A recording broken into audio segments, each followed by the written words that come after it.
Section 4. You will hear part of a presentation by a history student about the history of coffee. First, you have some time to look at questions 31 to 40.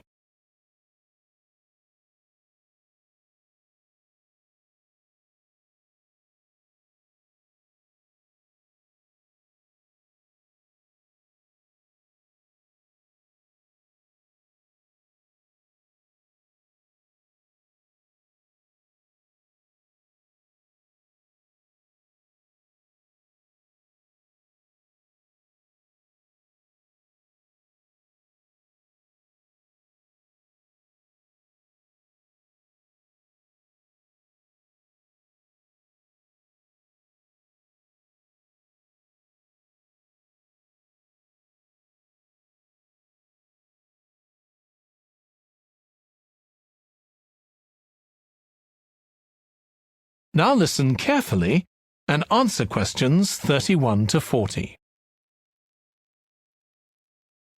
In my presentation, I'm going to talk about coffee and its importance both in economic and social terms. We think it was first drunk in the Arab world, but there's hardly any documentary evidence of it before the 1500s, although of course that doesn't mean that people didn't know about it before then. However, there is evidence that coffee was originally gathered from bushes growing wild in Ethiopia, in the northeast of Africa. In the early 16th century, it was being bought by traders, and gradually its use as a drink spread throughout the Middle East. It's also known that in 1522, in the Turkish city of Constantinople, which was the centre of the Ottoman Empire, the court physician approved its use as a medicine. By the mid-1500s, coffee bushes were being cultivated in the Yemen, and for the next 100 years, this region produced most of the coffee drunk in Africa and the Arab world. What's particularly interesting about coffee is its effect on social life. It was rarely drunk at home, but instead, people went to coffee houses to drink it. These people, usually men, would meet to drink coffee and chat about issues of the day. But at the time, this chance to share ideas and opinions was seen as something that was potentially dangerous. And in 1623, the ruler of Constantinople demanded the destruction of all the coffee houses in the city, although after his death, many new ones opened, and coffee consumption continued. In the 17th century, coffee drinking spread to Europe, and here too, coffee shops became places where ordinary people, nearly always men, could meet to exchange ideas. Because of this, some people said that these places performed a similar function to universities. The opportunity they provided for people to meet together outside their own homes, and to discuss the topics of the day, had an enormous impact on social life, and many social movements and political developments had their origins in coffeehouse discussions.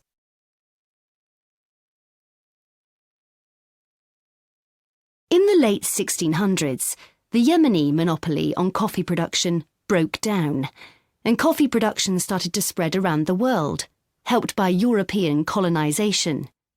Europeans set up coffee plantations in Indonesia and the Caribbean, and production of coffee in the colonies skyrocketed. Different types of coffee were produced in different areas, and it's interesting that the names given to these different types, like mocha or Java coffee, were often taken from the port they were shipped to Europe from. But if you look at the labour system in the different colonies, there were some significant differences. In Brazil and the various Caribbean colonies, coffee was grown in huge plantations, and the workers there were almost all slaves. But this wasn't the same in all colonies. For example, in Java, which had been colonised by the Dutch, the peasants grew coffee and passed a proportion of this on to the Dutch, so it was used as a means of taxation. But whatever system was used, under the European powers of the 18th century, coffee production was very closely linked to colonisation. Coffee was grown in ever-increasing quantities to satisfy the growing demand from Europe, and it became nearly as important as sugar production, which was grown under very similar conditions. However, coffee prices were not yet low enough for people to drink it regularly at home, so most coffee consumption still took place in public coffee houses, and it still remained something of a luxury item. In Britain, however, a new drink was introduced from China and started to become popular, gradually taking over from coffee, although at first it was so expensive that only the upper classes could afford it. This was tea, and by the late 1700s it was being widely drunk. However, when the USA gained independence from Britain in 1776, they identified this drink with Britain, and coffee remained the preferred drink in the USA, as it still is today. So, by the early 19th century, coffee was already being widely produced and consumed.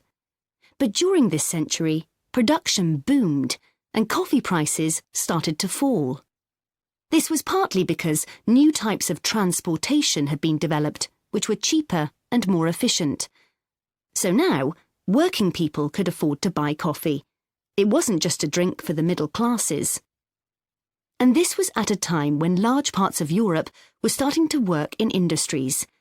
And sometimes this meant their work didn't stop when it got dark. They might have to continue throughout the night. So the use of coffee as a stimulant became important. It wasn't just a drink people drank in the morning for breakfast. There were also changes in cultivation. That is the end of section 4. You now have half a minute to check your answers.